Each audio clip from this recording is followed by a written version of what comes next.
चौथे प्रेम रूपी संपुट में श्री राधा जी बोली, हे प्यारी सखी, सिंह जिस प्रकार हाथियों को पराजित करके उनके द्वारा ही अपनी पुष्टि प्राप्त करता है, उसी प्रकार इस लोक से परलोक से आत्मीय स्वजनों से शत्रुओं से अपनी देह से अथवा देह संबंधित विषयों से यहाँ तक कि जिससे प्रीति की जा रही हो, यदि उस प्राण प्रेष्ठ प्रियजन के द्वारा भी सुमेरु पर्वत तुल्य असीम गुरुतर क्लेश प्राप्त होता है, तथापि अत्याधिक बलवान प्रेम उन क्लेशों को पराजित करके उनके द्वारा स्वयं ही पुष्टि प्राप्त करता है।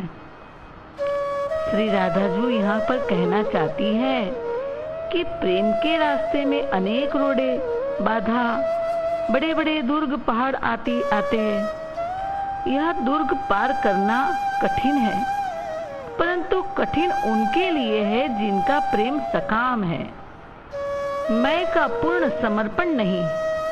वही लौकिक सुख सुविधा, पारलौकिक धर्म, स्वर्गादि आत्मीय स्वजनों का तिरस्कार तथा शत्रु द्वारा की गई निंदा, ये रोड़े, ये बाधाएं, ये पहाड़, दुर्ग इसके सामने आते सकाम भक्त हिल जाता है, रुक जाता है, वापस आ जाता है।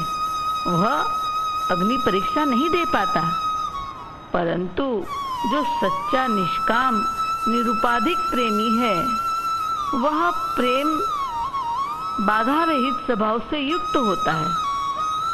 शत सहस्त्र बाधा आने पर भी वह प्रेम बाधित नहीं होता। उसके पास तो मैं है ही नहीं, अपनी देह रक्षा का कार्य भी विस्मृत है, अपनी गति का भी स्मरण नहीं, उसका तो सब कुछ प्रियतम है।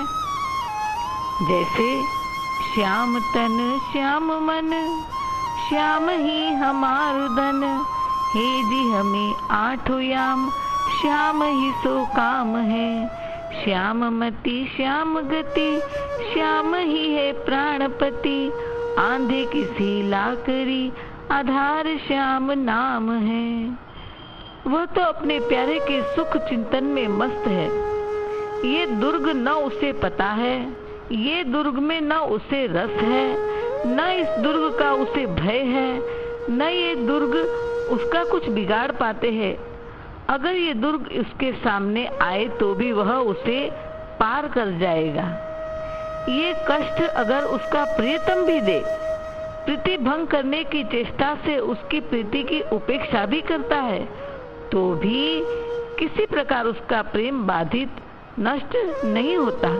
वह सारी परीक्षा पार कर देता है और उसका प्रेम बढ़ता है। जैसे अत्यंत स्रोत युक्त नदी के प्रवाह में बाधा दिए जाने पर जल प्रवाह उस बाधा का उल्लंघन करके दुगुने प्रवाह से वेग से प्रवाहित होता है। जैसे बच्चे को किसी बात की मना करो तो वो और ज्यादा करता है, उसी प्रकार प्रेम जितने परिमाण में बाधा को प्राप्त होता है, उससे भी अधिक परिमाण में प्रियजन के प्रति चित्त का आकर्षण बढ़ता जाता है तथा फल स्वरूप प्रेम का वेग भी 100 गुना अधिक वर्धित होता है।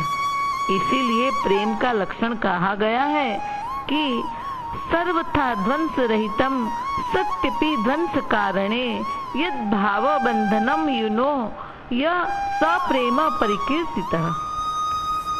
यानी युवक युवती के बीच भाव बंधन जब सब प्रकार से ध्वंस का कारण रहने पर भी ध्वंस नहीं होता, यही भाव बंधन ही प्रेम के नाम से जाना जाता है। कभी नष्ट नहीं होता, प्रतिदिन बढ़ता जाता है।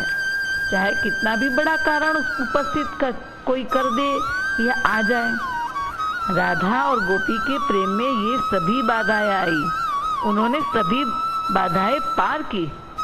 यहाँ तक कि टीवी सीरियल में प्रसंग बताया, जय श्री कृष्णा सीरियल में, कि गोपी श्री कृष्ण को पाने, कृष्ण को सुख देने कात्यायनी व्रत करती थी और कृष्ण ही उनका व्रत पूरा नहीं करने दे रहे थे।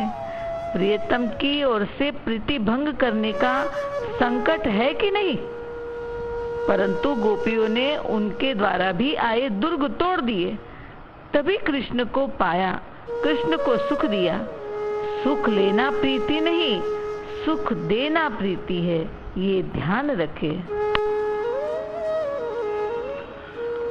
कृष्ण जितने दूर गए, गोपी राधा का प्रेम उतना ही बढ़ा। दूर जाने पर भी घटता नहीं है। ये बात और है कि कृष्ण के जाने के बाद राधा और गोपियों की दशा क्या हुई, उसका तुम्हें ज्ञान नहीं। अगला 5वां रतन। श्री राधे बोले कि हे सखी, जिस प्रकार स्निग्ध देह कांति युक्त गर्भयुक्त विश्वसनीय सिंह जिस प्रकार संदेह रहित तथा निर्भय होकर सोता है,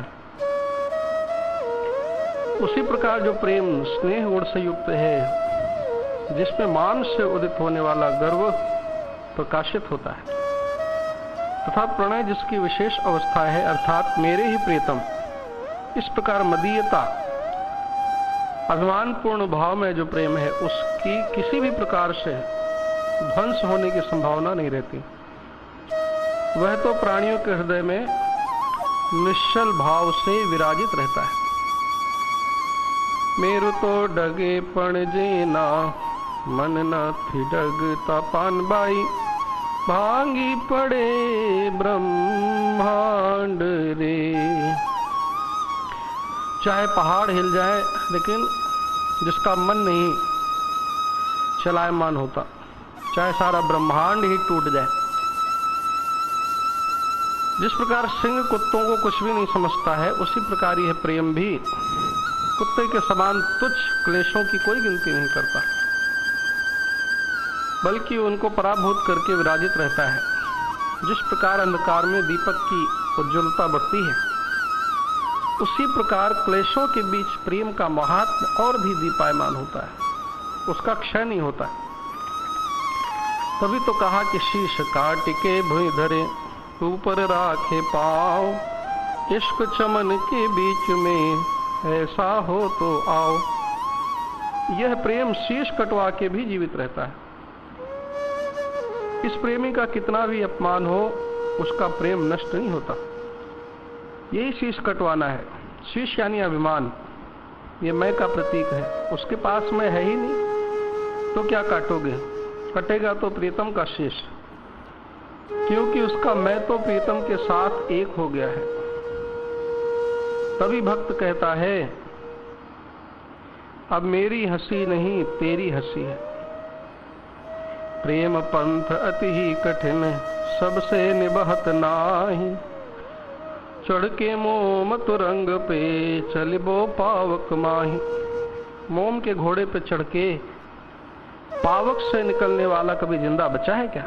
नहीं, परंतु प्रेमी का प्रेम बचता है। समाज के कटु वाक्य, अग्नि और जहर की ज्वाला से क्या कम है, परंतु सारी अग्नि परीक्षा देने पर भी प्रेम बचता है, कोई कमी नहीं आती है, बल्कि और जोश से बढ़ता है, मजबूत बनता है। ये ज्वाला उसे जला नहीं सकती, उसे प्रिय विरह की ज्वाला ही जला सकती है, फिर भी प्राण नहीं निकलते।